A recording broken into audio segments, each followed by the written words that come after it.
லாஸ்ட்லியோட எனக்கு சீனே வைக்கல. பொதுவாக எந்த டைரக்டருமே ஹீரோயினோட சீன் வைக்க மாட்டாங்க. அதனால வந்து நான் இன்டர்வியூ இதுலலாம் அவங்களோட பழகுனது தான். ரொம்ப பாசிட்டிவான பொண்ணு, ரொம்ப நல்லா நடிச்சிருக்காங்க அப்படின்னு கேள்விப்பட்டேன். மியூசிக் டைரக்டர் சொன்னார். ஸோ நானும் பார்க்கறதுக்கு வெயிட் பண்ணிட்டு இருக்கேன். அடுத்து ஓஷோ வெங்கட் நல்லா பண்ணியிருக்காரு மியூசிக். இப்போ தான் இந்த பாட்டு கேட்டேன். எனக்கு கேட்டோன்னே ரொம்ப நல்லா இருந்துச்சு.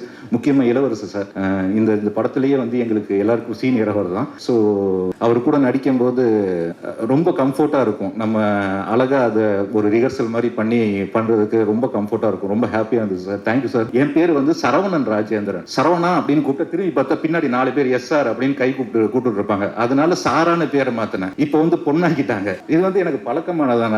நிறைய ப்ரொடக்ஷன் மேனேஜர் போன் போட்டு சாரா மேடம் கிளம்பிட்டாங்களா அப்படிம்பாங்க. இல்ல மேடம் குளிச்சுக்கிட்டு இருக்காங்க அப்புறம் கால் பண்ணுங்கன்னு வச்சிருவேன். ஸோ இது மாதிரி நிறைய நடந்திருக்கு.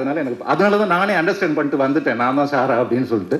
இந்த படம் வந்து எல்லாருமே, அதாவது குழந்தைகள் இருந்து எல்லாருக்குமே பிடிக்கும். இப்போ நம்ம எல்லா இன்டர்வியூ நான் தான் சொன்னேன், வாழ்க்கையில் அவனுக்கு 1008 பிரச்சனை இருக்கு. அந்த பிரச்சனையில நம்ம படத்துக்கு போய் உட்காரும் போது அந்த படமே பெரிய பிரச்சனையா இருந்தா அப்புறம் நமக்கு ரொம்ப பெரிய பிரச்சனையா மாறிடும். அதனால நம்ம அந்த படத்துக்கு போகும்போது ஒரு 2 மணி நேரம் அந்த படம் நம்மள சந்தோஷப்படுத்தணும். இந்த படம் உங்க எல்லாரையுமே கண்டிப்பா சந்தோஷப்படுத்தும். வெளியில வரும்போது ஒரு ஃபீல் குட்டான படத்தை பார்த்துட்டு வர திருப்தி எல்லாருக்குமே கிடைக்கும். ஸோ தைரியமா எல்லாரும் டிக்கெட் செலவு பண்ணி தியேட்டர்ல போய் படத்தை பார்க்கலாம். Thank you so much.